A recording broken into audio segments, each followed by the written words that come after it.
Section 7.3 is about the law of cosines. So our objectives are to solve side angle side triangles. That's when we know the two sides and the angle in between them.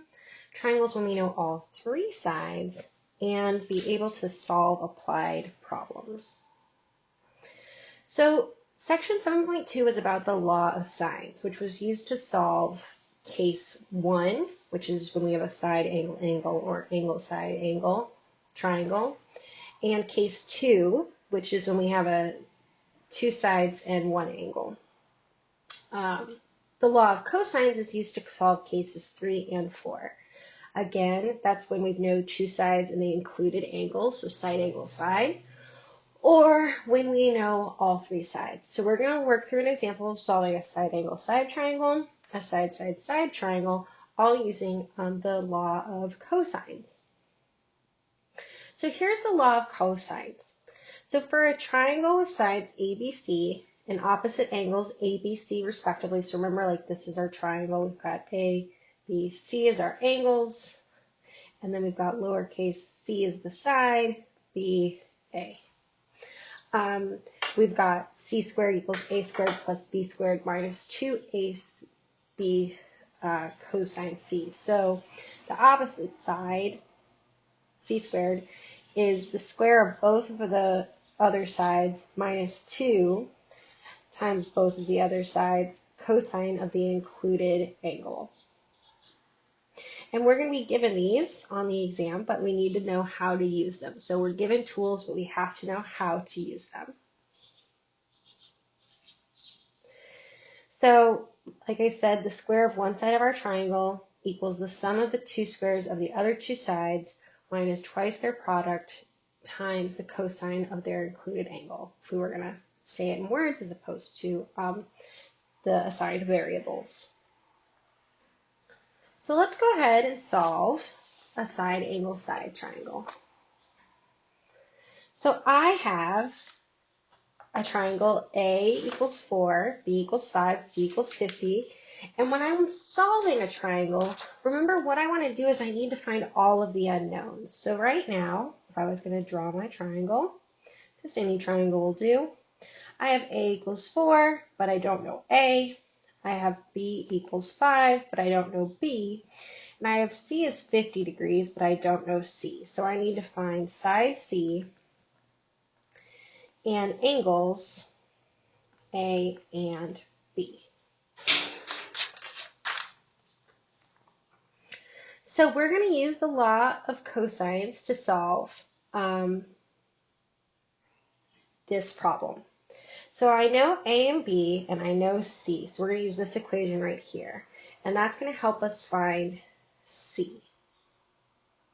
So I have C squared equals A squared plus B squared minus 2AB cosine C. So I substitute in. I have 4 squared plus 5 squared minus 2 times 4 times 5 cosine 50 degrees. And remember, now in these sections in chapter 7, we really need to have our graphing calculator ready and set to degrees instead of radians. So I have C squared is 16 plus 25 minus 40 cosine of 50 degrees. So C squared is 15.288, or just about. We take the square root of both sides, and I get C equals 3.91. So now I have C is 3.91. Next, I need to find angles A and B. Let's go ahead and find A first. In order to find A, I'm going to use this equation right here, this bottom one. And we're going to be able to use inverse cosine to isolate our A. So if I have A squared plus B,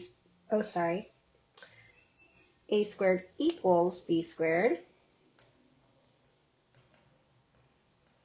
plus C squared minus 2BC cosine A, then I'm going to go ahead and isolate cosine of A. So I'm going to solve for cosine of A so you can get it by itself.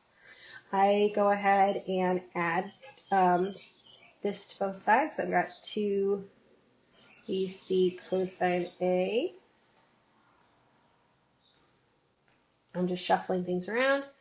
I subtract a squared from both sides. So I've got 2BC cosine A equals B squared plus C squared minus A squared. And to get cosine by itself, I divide by 2BC. Now I have cosine of A is B squared plus C squared minus A squared over 2BC. And if I take inverse cosine or arc cosine of both sides, I get that A equals inverse cosine of B squared plus C squared minus A squared all over 2BC. And then we substitute in our values. We know A, C, and B. So that would give me 5 squared, cosine inverse of, there's never enough room. Let's go up here. Cosine inverse of 5 squared plus 3.91 squared minus 4 squared all over 2BC. Oh, well, B is 5 and C is 3.91. And that's going to give me 46.36. So now I know that A is 46.36. Well, if C is 50 and A is 46.36, B plus A plus C has to equal 180 degrees. So I have 180 degrees minus 46.36 minus 50 equals B, 130. So this is 96.36. So I'm going to get 83.74. B is 83.74. So that's how we'd solve a side angle side triangle.